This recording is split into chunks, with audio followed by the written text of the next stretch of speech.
توجه شما رو جلب میکنم به سخنرانی دکتر حسن روحانی. سلام به شما بینندگان عزیز در گفتگوی زنده با جناب آقای دکتر احمدی نژاد.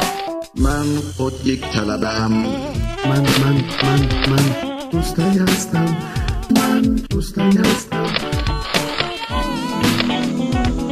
اساساً چرا فکر کردین که باید رئیس جمهور بشی؟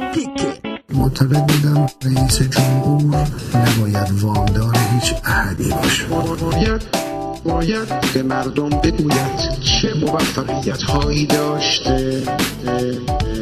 کارهایی که در کشور انجام شده خیلی زیاده. یک بخش کسی نمیتونه معرفی بکنه که خدمات این دولت کمتر از دولت قبلی بوده. بالاترین حد احترام و آزادی در این دولت. البته تبلیغات سیاه‌نمایی خیلی گسترده است. اینا رو ما صاف میکنیم. هیچ دولتی در تاریخ ایران با مشکلاتی که این دولت با او روبرو نبوده است. ما داریم یه دولتی تحویل میدیم که هیچ بدهی نداره. شما دیدید جایی یک حرکت علیه دولت اتفاق بیفته؟ شما دیدید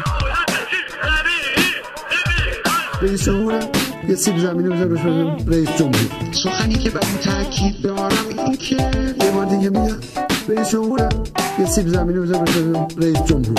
مقام معظم رهبری دچار اشتباه شده است. کسی که هشتش گیرون ماهش هست اصلا چرا فرصت پیدا میکنه رشد کنه.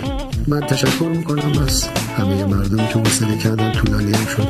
آخرین نکته من کار ما به پیش نخواهد رفت، راه به جایی نخواهد برد. بعد همزمان متهم میکنم یعنی دوله. حالا وارد این بحث بچه واقعا